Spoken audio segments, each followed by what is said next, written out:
पूर्णिमा के दिन आप शाम को प्रदोष काल के समय 4:30 बजे से 6 बजे के बीच लोटा पानी, उसमें 5 बेलपत्र रखकर, एक कमलगट्टा डालकर भगवान चंद्रेश्वर महादेव के नाम से भगवान शंकर को चढ़ा दीजिए। आपकी जो कामना हो वो कामना कर चढ़ाएं।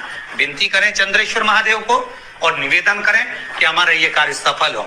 एक महीने की पूर्णिमा को जिसके घर में दूध की सामग्री बनती हो, दूध की सामग्री तैयार होती हो, खीर प्रसाद तैयार होता हो, उसके घर में कभी क्लेश नहीं हो सकता। एक महीने की पूर्णिमा को जिसके घर में दूध की सामग्री बनती हो, दूध की सामग्री तैयार होती हो, खीर प्रसाद तैयार होता हो, उसके घर में कभी क्लेश नहीं हो सकता। पूर्णिमा के दिन चावल का एक आखा दाना जानते हो, पूरा खंडित चावल नहीं। कितना चावल?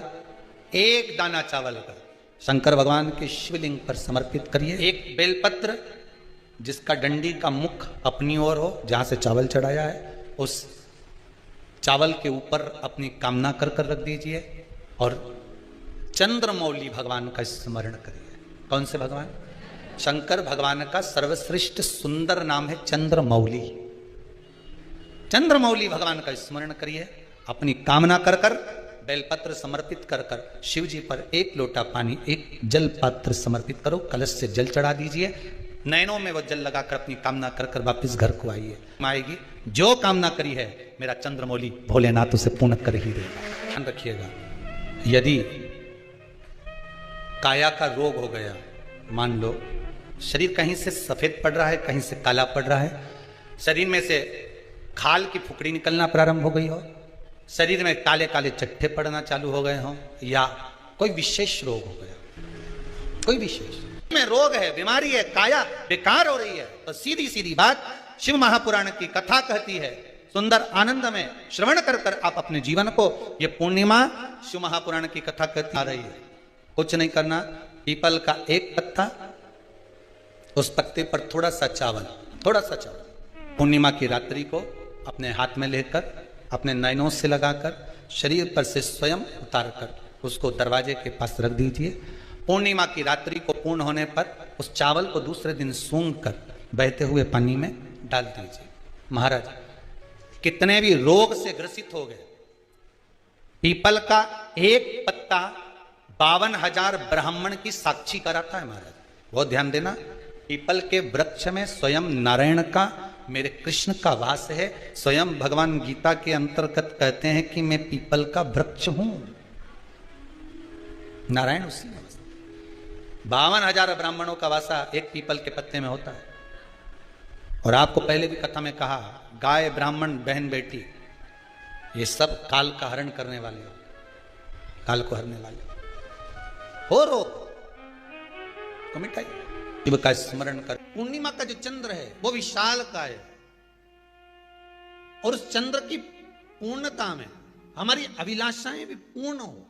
पूर्णिमा के व्रत में किस भगवान की पूजन होती है? तो कहा पूर्णिमा के व्रत में केले के खंभ लगाकर पूर्णिमा का जो ध्यापन होता है, पूर्णिमा की जो पूजन होती है, उस पूजन में शंकर और पार्वती, शिव और नारायण की पूजन करी जाती है। शंकर और पार्वती का स्मरण। किसकी पूजन होती है? शिव पार्वती। क्यों शंकर और पार्वती का पूजन क्यों करा जाता है पूर्णिमा के व्रत में? क्योंकि शिव और माता पार्वती ही केवल एक ऐसे हैं जिन्होंने अपूर्ण लक्ष्मी को भी पूर्ण बना दिया था। किसको पूर्ण बनाया है? लक्ष्मी। पूर्णिमा के दिन अगर आप शंकर भगवान को एक लोटा पानी अगर शिव को समर्पित कर रहे हो, श्वेत पुष्प को रखकर शंकर जी के ऊपर सफेद फूल को चढ़ाकर अगर एक लोटा जल भी, एक पात्र जल भी शंकर को समर्पित कर रहे हो, तो ये लक्ष्मी के लिए ही तो कर रहे हो। और कौन सी लक्ष्मी? पूर्ण लक्ष्मी।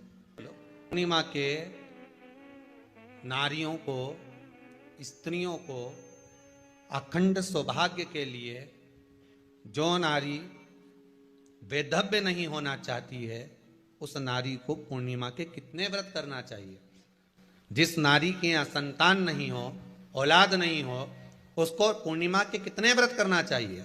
जिस नारी का पुत्र, पति बहुत बीमारी से ग्रसित हो, लग रहा हो कि ये मेरा बेटा बहुत बड़ी बीमारी में घिरा हुआ है, तो नारी को कितने व्रत करना चाहिए? स्वयं भगवान कृष्ण ने माता यशोदा को द्वापर में भी बताया है कि पूर्णिमा के 32 व्रत होते हैं। कितने व्रत होते हैं? 32। हम भगवान कृष्ण यशोदा रानी को, माता यशोदा जी को भी बता रहे हैं 32 व्रत।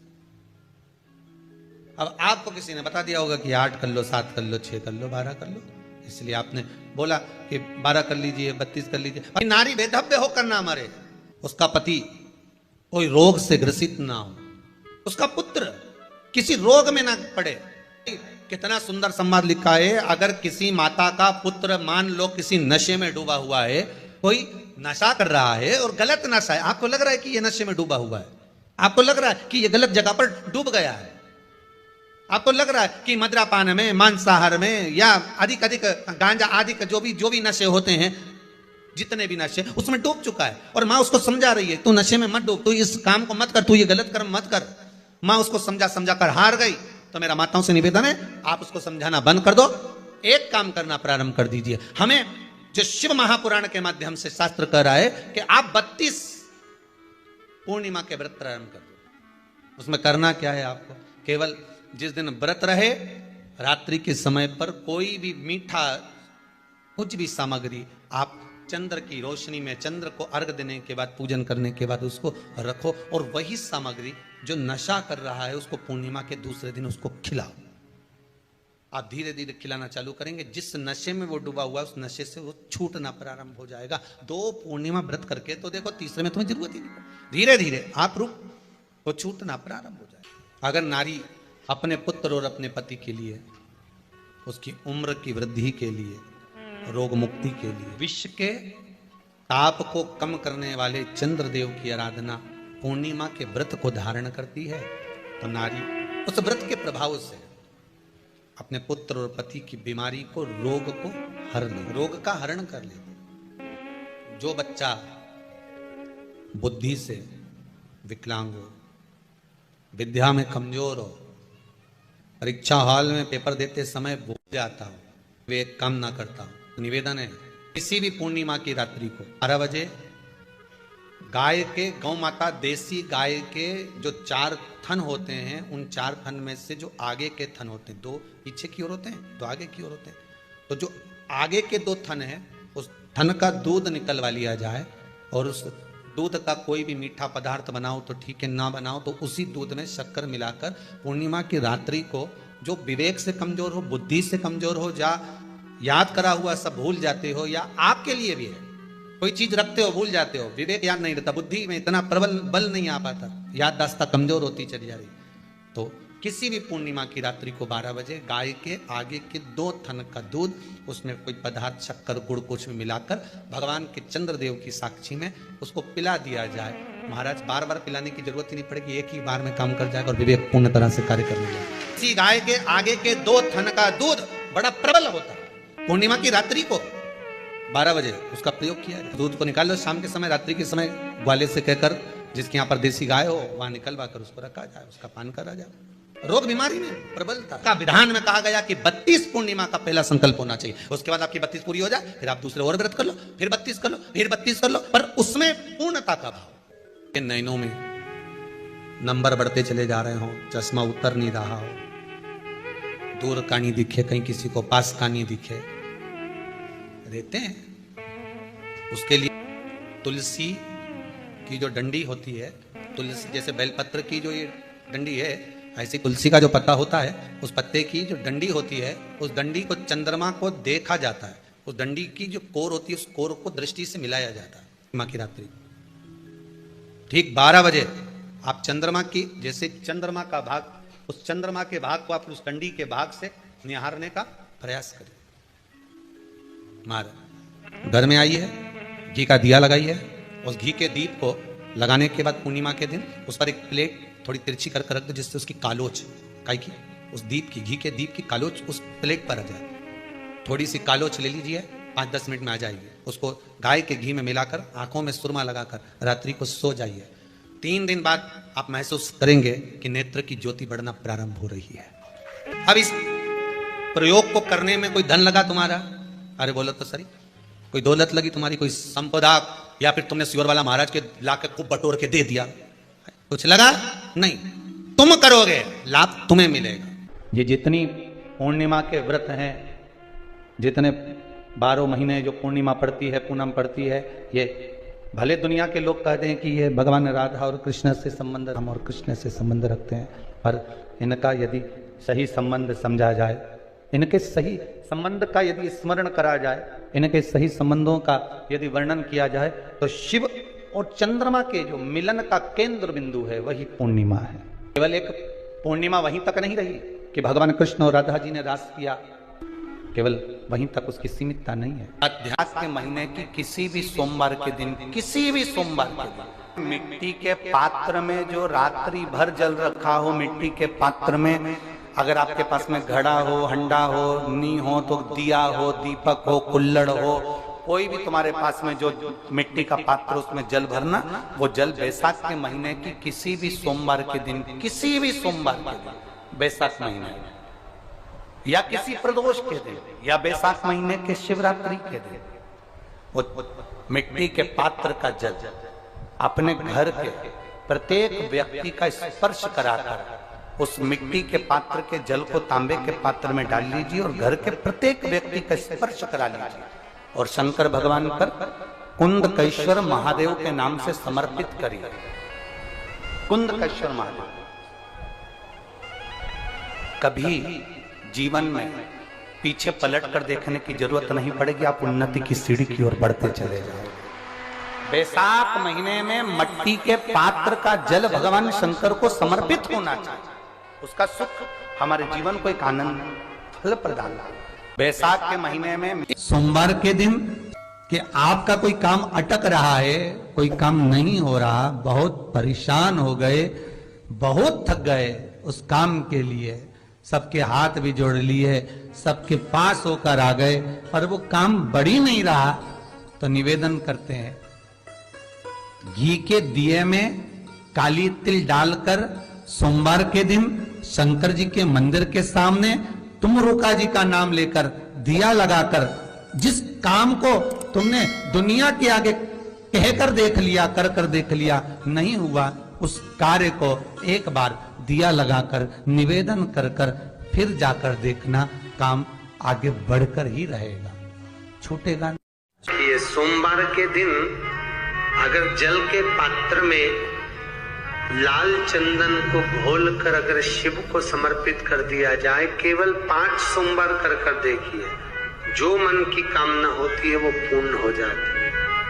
लाल चंदन केवल अगर जल के पात्र में अगर घोला जाए और जल के पात्र में घोलकर जल को लाल चंदन मिलाकर अगर शिव को समर्पित करा तो शंकर भगवान राजी हो जाते हैं, प्रसन्न हो जाते हैं। शिव को चाहिए क्या? केवल एक जल। 3 बार ताली बजा दो तो भी भोलेनाथ राजी हो जाते हैं। जिसके यहाँ लक्ष्मी नहीं टिकती, जिसके यहाँ संपदा नहीं बढ़ती, जिसका व्यापार नहीं चलता, जिसके सर्विस नौकरी सही नहीं हो रही, उसको सोमवार के दिन अगर बेलपत्री के पेड़ के नीचे जो दिया लगाता है, उसके घर में कभी संपदा की कमी नहीं आती। साहब आक महत्म में ये वर्णन किया कि एक बेलपत्र का वृक्ष हो या पीपल का वृक्ष हो या तुलसी का पौधा हो या आंवले का वृक्ष हो या बट वृक्ष हो, उस वृक्ष के नीचे बैसाख के महीने में जो जल समर्पित करा जाता है, उस जल की पुण्य इतनी प्रबल हो जाती है कि व्यक्ति के जीवन में जितना पाप कर्म करा होता है वो सब निष्फल हो जाता है, वो सब समाप्त हो जाता है। बैसाख महीने में पार्थिव शिवलिंग के निर्माण का, और उसमें एक बात कही गई कि जब संसार का मनुष्य मृत्यु लोक में रहने वाला मानव, मृत्यु लोक में रहने वाला मनुष्य मिट्टी के शिवलिंग का निर्माण करता है, पार्थिव शिवलिंग का निर्माण करता है, और जिस घर में पार्थिव शिवलिंग का निर्माण होकर उसकी पूजन होती है, घर का सदस्य उस पर अगर एक बूंद जल समर्पित कर देता है तो जितने घर के सदस्य होते हैं उस पार्थिव शिवलिंग के निर्माण को करने वाले होते हैं, पूजन करने वाले होते हैं, उनको 6 महीने तक किसी बड़ी बाधाओं को झेलना नहीं पड़ता, वो दुख अपने आप कट जाता है। पार्थिव शिवलिंग का निर्माण बैसाख महीने। 1 लोटा पानी जो भगवान शंकर को समर्पित करता है, मरने के बाद तुम्हारी औलाद तुम्हारा किसी पवित्र नदी में तर्पण करे ना करे, तुम्हारा शिव को दिया हुआ जल तुम्हारे खाते में पहुंच जाता। आपने जो शंकर भगवान को 1 लोटा जल दिया है, शिव जी को 1 लोटा पानी चढ़ाया, शंकर भगवान को 1 लोटा जल समर्पित करा है, शंकर भगवान को 1 लोटा जल अगर आपने दिया है तो वो आपके खाते में पहुंचेगा जरूर, ये निश्चित है, पक्का है। भक्ति के अनुसार, शंकर भगवान के अनुमोदन के अनुसार, पहले भी कथा में कहा, आज फिर कह रहे हैं, आप जब शंकर भगवान को 1 लोटा जल समर्पित करते हो तो वो 33 कौटि देवताओं के हिस्से में चले जाता है, 1 भाग पितरों के हिस्से में चले जाता है, 1 भाग आहूतों के हिस्से में चले जाता है, 1 भाग वाचुकों के हिस्से में चले जाता है। आपने जो भगवान को दिया वो धीरे धीरे धीरे धीरे धीरे धीरे धीरे बढ़ता चले जाता है, भगवान के धामों में पहुंचता चले जाता है। जिन जिनको आपने नहीं भी दिया, शंकर भगवान पे चढ़ा हुआ जल उन तक भी पहुंच जाता है। ये केवल आपकी निर्मल और आनंदित भक्ति के बल पर पहुंचता है, भक्ति के बल। बेल का जो फल होता है, बेलपत्री का फल, उसका जैसे गुर्दा, उसके अंदर का जो भाग होता है बेल का, वो गुर्दा।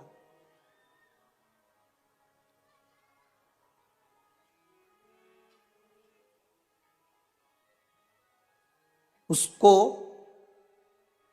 अग्नि में जलाकर उसकी भस्म तैयार कर कर छान कर जब जब आपके यहां विद्वान ब्राह्मण शिव जी का अभिषेक कराते हैं, पूजन कराते हैं, तो उसमें लिखते हैं पूजन के साहित्य में, बेलपत्री, धतूरा, दुर्वा, ये उसमें नीचे लिखेंगे भस्म। लिखते कि नहीं लिखते? लिखते हैं ना, भस्म अभिषेक में चाहिए रहती। तब उस भस्म का थोड़ा सा भी भाग आप अगर शिव को समर्पित कर रहे हो तो ये जान लें कि शंकर मनवांछित फल प्रदान कर रहे हैं, शिव फल प्रदान कर रहे हैं।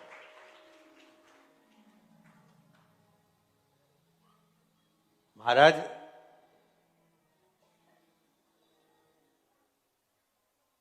बेलपत्री के वृक्ष के नीचे बैठकर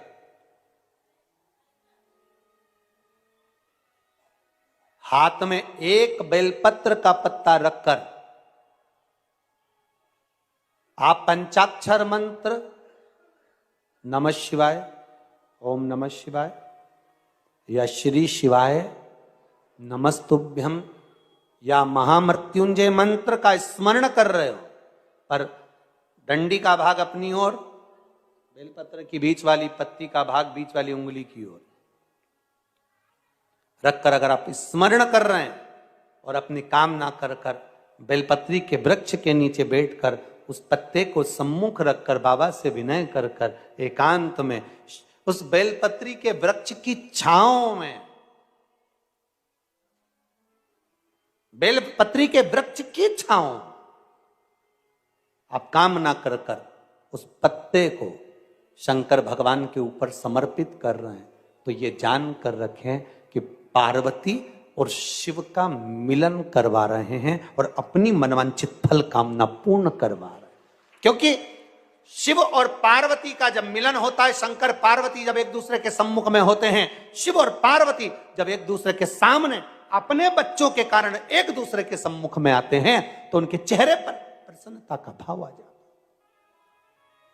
तो फल, मनवांछित फल की कामना आप जिस कामना के लिए कर रहे हैं, विवाह के लिए, नौकरी के लिए, सर्विस के लिए, व्यापार के लिए, रोग मुक्ति के लिए, आप जिस कामना से कर रहे हो, बस उससे कहकर कभी सोमवार का दिन हो, क्योंकि शंकर जी को सोम प्रिय है, सोमवार का दिन, चंद्र का वार शिव जी को प्रिय है,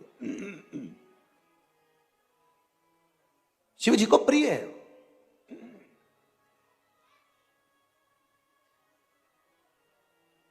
किसी ने पूछा, गुरुजी शिव जी की प्रियता चंद्र में? हां, क्योंकि चंद्र शीतल है, शंकर भगवान के कंठ पर विष है, शीतलता का भाव अच्छा लगता। शंकर भगवान को इसलिए कहते भोले, भोले को भोला पसंद है। आप जितने भोले रहेंगे, दुनिया के लोग भले आपको मूर्ख कहें, पगला कहें, भोला कहें, पर आप शंकर के प्रिय हो। ज्यादा हमें चतुर नहीं बनना। क्या करें चतुर बन के? ये बैसाख का महीना चल रहा है। बैसाख के महीने में मिट्टी के पात्र में जल रखा जाता है और मिट्टी के पात्र का जल शिव जी को समर्पित किया जाता है। बैसाख चरित्र स्कंद पुराण में उठाकर पढ़ना कि आखिर मिट्टी के पात्र का जल बैसाख के महीने में शंकर को क्यों चढ़ाया जाता है। अगर मिट्टी का पात्र भी नहीं हो, तुम्हारे घर में मटका हो, सुरई हो, वो भी नहीं हो, तो एक दिए में मिट्टी के पानी भर लो और वो पानी तांबे के कलश के अंदर जो पानी है उसमें मिला लो। पर मिट्टी का जल शिव जी को क्यों चढ़ाया जाता है? स्कंद पुराण के अंदर बैसाख महत्व में लिखा कि जो अधोगति में मर गया होता है, अचानक मर गया होता है, एक्सीडेंट में मर गया होता है, उसकी जीने की और तमन्ना थी, अचानक कोई बीमारी लग गई और मर गया। कोई बड़ी बीमारी लगने के कारण चला गया, उसको बहुत कुछ करना था पर मर गया। उसके लिए बैसाख महीने में शंकर भगवान को जब हम मिट्टी के पात्र का जल समर्पित करते हैं तो वो जीव तड़पता नहीं है, कहीं भटकता नहीं है। उसको गया में पितरों में मिलाया कि नहीं मिलाया, भद्र विशाल में ब्रह्म का पाली करी कि नहीं करी, कभी पिंडदान, कभी तर्पण, तिलांजलि हुई कि नहीं हुई, पर मिट्टी के पात्र का जल बैसाख महीने में शिव जी को चढ़ाया जाता है तो वो जीव कहीं पर भी हो उसकी मुक्ति हो जाती है, उसका मोक्ष हो जाता है। भले एक दिए, अगर आपके पास मिट्टी का मटका नहीं है, आपके पास मटका नहीं, सुराई नहीं, मटकी नहीं, मिट्टी का कोई पात्र नहीं, कोई कारवा नहीं, तो आप दिए के अंदर भी जल भरकर उसको तांबे के लोटे में मिलाकर शिव जी को चढ़ा सकते हो। बैसाख महीने में वो जिस नारी के गर्भ में बच्चा 1-2 महीने का, 4 महीने का किसी का गिर गया हो, बच्चा चले गया 2 महीना, 4 महीना, 6 महीने का समाप्त हो, उसको चढ़ाना चाहिए बैसाख महीने में शिव को जल, मिट्टी के पात्र का जल। परिवार में कोई अधोगति में चले गया, चढ़ाना चाहिए मिट्टी की। शिवरात्रि शिव महापुराण की कथा कहती है जैसे शरीर की कोई भी इंद्री में जैसे हाथ है, कई माताओं के या पुरुष लोगों के, कई लोगों के, ये नहीं है कि तुम्हारे हाथ केवल तुम बूढ़े होगे तभी कांपते हैं। कई बहन बेटियों के, कई जवान लोगों के भी हाथ जब सीधा करवाओ तो कांपने लगता है, कंपन करता है। उनको लगता है कि हमको कोई रोग हो गया, कोई बीमारी हो गई। डॉक्टर को भी दिखाते हैं कि ये हमारा हाथ कांपता बहुत है, कंपन बहुत करता है। उसका एक उपाय अग्नि पुराण में से आप निकाल कर सकते हो। जिनके भी हाथ कांपते हो, चाहे वो युवान बेटा बेटी हो, चाहे वो वृद्ध हो, जिनके भी हाथ कांपते हैं, हाथ में थोड़ा बहुत कंपन रहता है, और ऐसे कई लोग हैं, केवल हम उनको नहीं कहेंगे कि बुजुर्ग लोगों के ही कांपते हैं, बहुएं हैं, बेटियां हैं, कई काम करने वाले जो होते हैं, जिन दिन रात दुकान पर बैठते हैं, काम करते हैं, उनके भी हाथ में थोड़ा कंपन आने लगता है। महाराज काली तिल शंकर भगवान को किसी भी सोमवार के दिन समर्पित कर देते हैं। उस काली तिल को चढ़ाने के बाद एक बेलपत्री, एक शमी पत्र शिव जी को चढ़ाना। बेलपत्री और शमी पत्र को उठाकर जहां से पानी शिवलिंग, जलाधारी, ये पानी बहने का स्थान, जहां से पानी नीचे की ओर जाता है, बेलपत्री और शमी पत्र को उठाकर जहां से पानी नीचे की ओर जाता है वहां उस पत्ती को रख देते। काली तिल को वापिस जलाधारी पर से शिवलिंग से उतार कर लेकर आ जाए और उसको डब्बी में रखें। सुबह उठने के बाद में, मुंह धोने के बाद में, नाश्ता करने से पहले या कुछ भी खाने से पहले मुख में 2 दाने वो काली तिल के हाटकेश्वर महादेव का नाम लेकर, कौन से महादेव? हाटकेश्वर महादेव का नाम लेकर 2 दाने उस काली तिल के खाना चालू कर दीजिए। 8 दिन 9 दिन कर लो, हाथ में कंपन आना बंद हो जाएगा और आपका हाथ धीरे धीरे ठीक हो जाएगा। रोज शंकर के मंदिर में प्रतिदिन जाने वाले को, और एक और चीज अपने स्मरण में रहे, अगर शिव के मंदिर नहीं जा सकते तो अपने घर में जो शिवलिंग है उस पर जल चढ़ाओ। और यदि आप अपने शंकर के घर में शिवलिंग पर भी जल नहीं चढ़ा पा रहे हो तो किसी बेलपत्री का वृक्ष हो, उस वृक्ष के नीचे भी जल चढ़ाओ।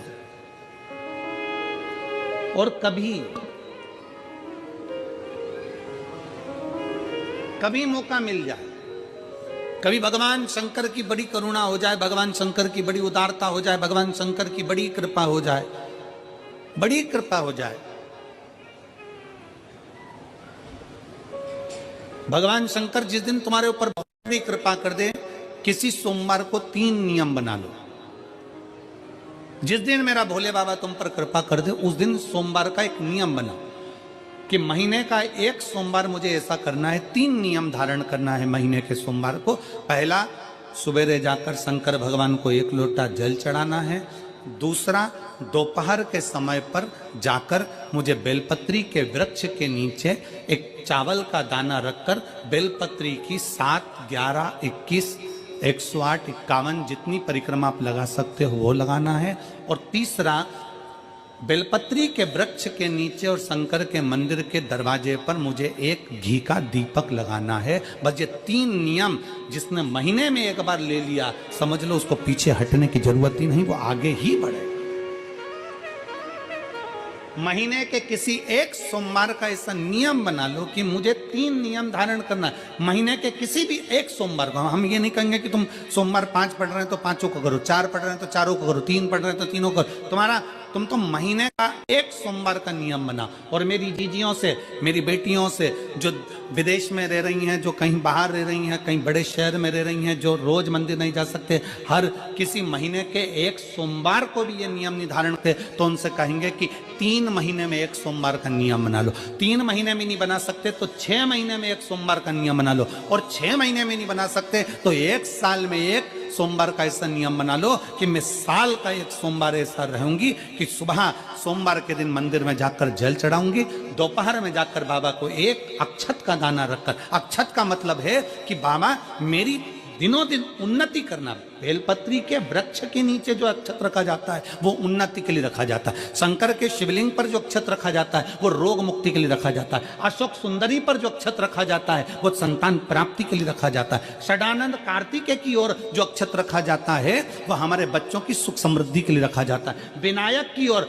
गणेश जी की ओर जो अक्षत रखा जाता है वो हमारे घर में कोई मंगल कार्य आ जाए उसके लिए रखा जाता है। और जो पीठिका होती है जिसपे शिवलिंग रखा होता है, पार्वती जी का हस्तकमल, उस पर अक्षत रखा जाता है तो नारी के अखंड सौभाग्य के लिए रखा जाता है। अक्षत रखने का भी तरीका है। एक चावल का दाना कहाँ रखा जाता है, क्यों रखा जाता है, कैसे रखा। अब कई लोग कहते हैं गुरुजी ये शिव महापुराण में आप ये नियम बताते हो, तरीका बताते हो। हम तो उनसे कहेंगे डॉक्टर के पास जाओगे तो डॉक्टर भी गोली लिखकर ये नहीं कह देगा कि ये सारी गोली एक साथ खा जा। डॉक्टर भी कहेगा ये गोली सुबह खाना है, ये गोली शाम को खाना है, ये गोली दोपहर में खाना, ये गोली भूखे रहकर खाना। बोलो सही है कि गलत है। ये रात्रि को खाना खाने के बाद खा लेना, ये खाना खाने के पहले, ये नाश्ते के पहले। और सुनो ये दवाई, ये वाली पीछे वाली जो दवाई लो ना इसको दूध से लेना, ये वाली जो दवाई लो ना इसको पानी से लेना। और सुनो ये डब्बी है इसको पानी में मिलाकर फिर पीना। दवाई लेने का भी तरीका है, उसी तरह शिव महापुराण में एक एक अक्षत का भी तरीका है और एक एक बेलपत्री का भी तरीका है।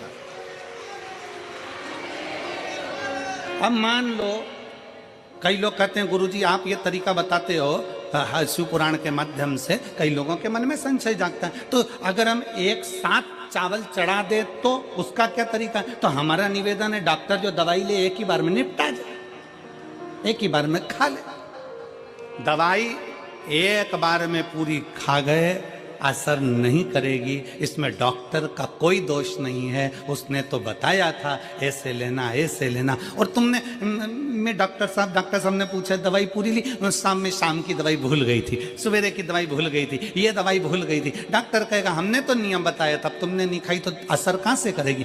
तुम असर कब करती है, जब हम पूजन के तरीके को जान जाएं, जब हम अर्चना के तरीके को जाएं। आप साल भर का एक सोमवार निकाल लो, 6 महीने का एक सोमवार निकाल लो, 3 महीने का एक सोमवार निकाल लो, महीने का एक सोमवार निकाल लो, अपने से दिल में बन जाए तो एक सोमवार ऐसा निकालो जिसके 3 नियम धारण हो। पहला, उसी सोमवार जिसको कर रहे हो उस दिन सुबह जल चढ़ाना। दूसरे, दोपहर के समय पर जाकर बेलपत्री के वृक्ष के नीचे एक चावल का दाना रखना। और परिक्रमा बेलपत्र की जितनी तुमसे बन जाए, जितनी तुम्हारे शरीर की कैपेसिटी हो, जितना तुम्हारा शरीर चलते बन जाए। हम तो ये भी नहीं कहते कि तुम भूखे रहकर भगवान का भजन करो, हम कभी नहीं कहते।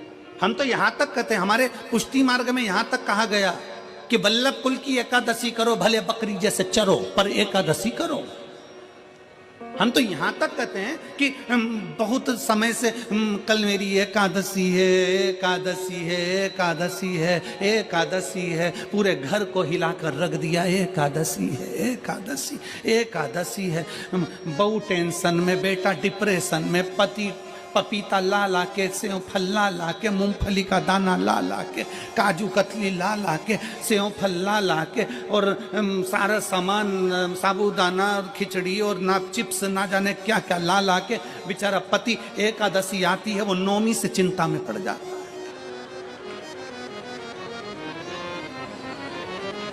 हम तो ये भी नहीं कहते कि तुम व्रत बहुत भारी करो, तुम व्रत उपास भी बहुत टेंशन वाला करो, ना ना ना।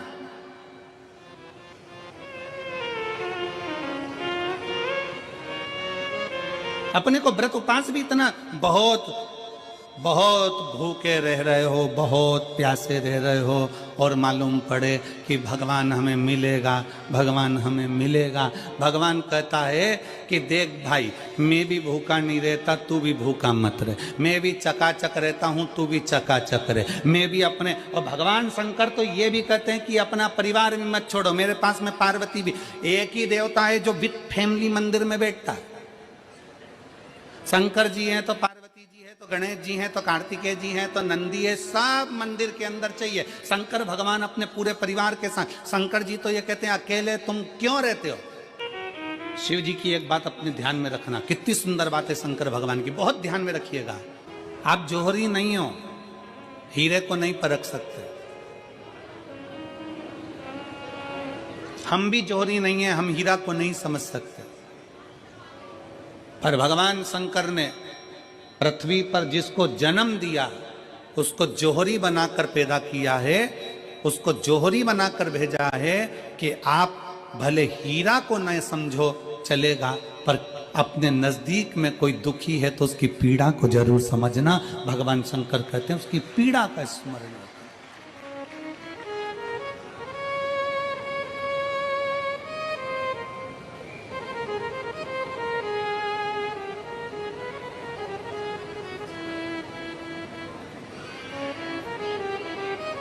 हीरा को समझो ना समझो, पर पीड़ा को जरूर समझिए। किसी के दर्द को जरूर समझिए, किसी के दुख को जरूर समझिए, किसी की तकलीफों को जरूर समझिए। पशुपतिनाथ का व्रत करते हो आप, 16 सोमवार का व्रत करते हो आप, संकट सोमवार का व्रत करते हो आप, शिवरात्रि का व्रत करते हो, सोमवार की अष्टमी का व्रत करते हो। उन व्रतों में सारे व्रत करो, मना नहीं है, पर उस व्रत में अपना पूर्ण समर्पण परमात्मा के प्रति रखो।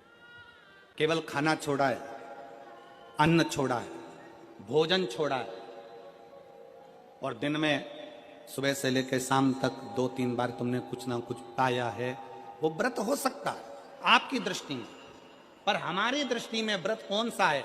शिव महापुराण की कथा कहती है कि सुबेरे आपका व्रत चालू हुआ, दूसरे दिन ब्रह्म मुहूर्त तक जो आपका व्रत आपने रखा है, भगवान का जो व्रत कर रहे हो, उस व्रत में एक बात अपने अंदर उतार कर रखो कि इस दिन मैं अपने मोबाइल का त्याग करती हूँ, पूरे दिन मैं मैसेज नहीं पढ़ूंगी, मैं देखूंगी नहीं, मैं अपशब्द नहीं कहूंगी, मैं जानूंगी नहीं। दूसरा, आज के दिन मेरा व्रत है, आज 1 महीने में, 15 दिन में, 2 दिन में, 20 दिन में मैंने अगर किसी से भी अपशब्द कहा होगा, आड़ा टेढ़ा कहा होगा, तो सबसे पहले आज व्रत वाले दिन मैं उसको सॉरी कहूंगी, क्षमा मांगूंगी और अपने हृदय से लगाने का प्रयास करूंगी। व्रत है, व्रत का तीसरा अंश। आज मेरा व्रत है, मैं आज के दिन किसी को भी अपशब्द नहीं बोलूंगी, किसी के लिए आड़ा तड़ा नहीं बोलूंगा। आज जितना बन सकेगा मैं सात्विक जीवन जीऊंगा।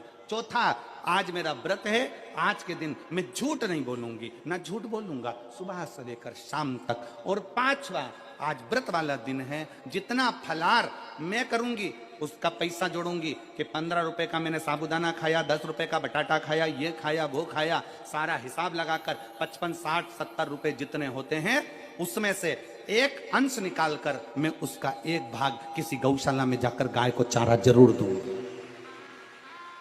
आपका व्रत, आपकी साधना, आपका तप, आपका बल, आप कैसा कर रहे हैं?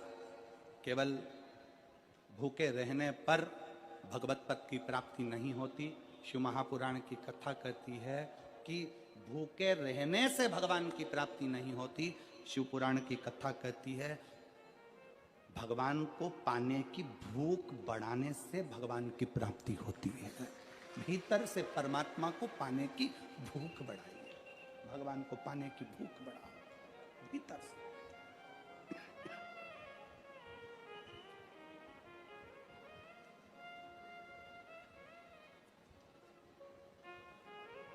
व्रत करो मना नहीं, तप करो मना नहीं, साधना करो मना नहीं, पर उस तप साधना में, व्रत में परमात्मा को पाने की ललकता हो आपके भीतर, भगवान को पाने की ललकता हो आपके भीतर, भगवत पद को पाने की ललकता हो आपके भीतर, तो भगवान।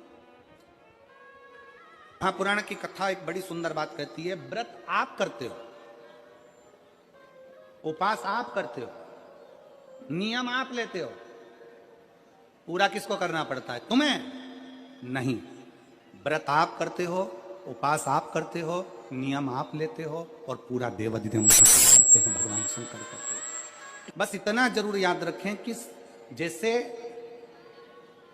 कुछ प्राप्त हो भी गया तो शिव को धन्यवाद देकर शंकर के दरवाजे पर जाते रहना, यह हमारा कर्तव्य है।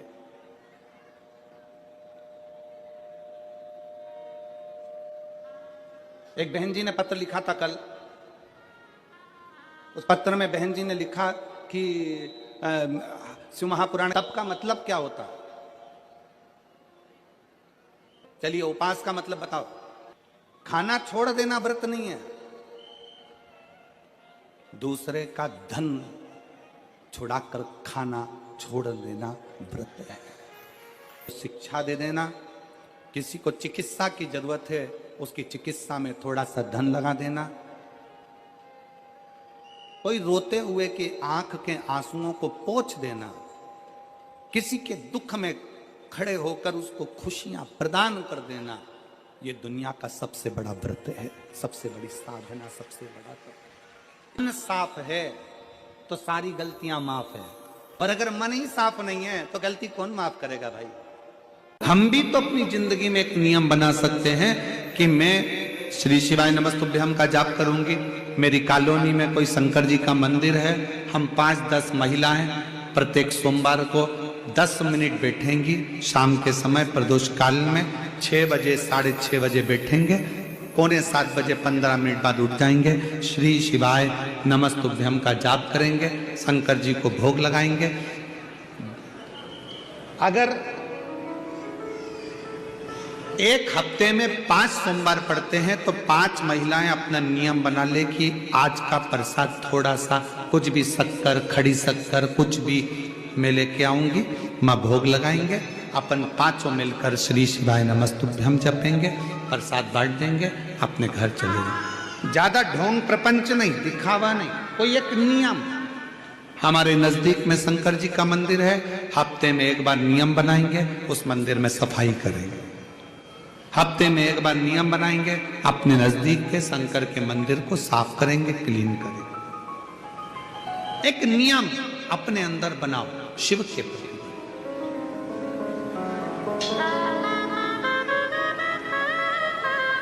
अपने भीतर जब हम नियम बना लेते हैं कि श्री शिवाय नमस्तुभ्यम जपना है, शिव को एक लोटा जल चढ़ाना है, शंकर की आराधना करना है तो शिव हमारे लिए भी कोई ना कोई नियम जरूर बनाते हैं और हमारा कल्याण जरूर करते हैं। एक नियम है, इस कथा को सुना तुम्हारे पति को फल प्राप्त हो। कलिकाल में संसार में जो शिव महापुराण की कथा को सुनता है, श्रवण करता है, करवाता है, बाँचता है, सुनता है, वो जितने जीव इस कथा को श्रवण करने आते हैं, केवल उनका ही नहीं, उनकी 71 पीढ़ी का कल्याण शिव पुराण की कथा। श्री शिवाय नमस्तुभ्यम, श्री शिवाय नमस्तुभ्यम, हर हर महादेव। यह उपाय आप पूर्णिमा के दिन कर सकते हैं। पंडित प्रदीप मिश्रा ने यह बताया कि यह उपाय करने से होगी हर मनोकामना पूरी। हर हर महादेव।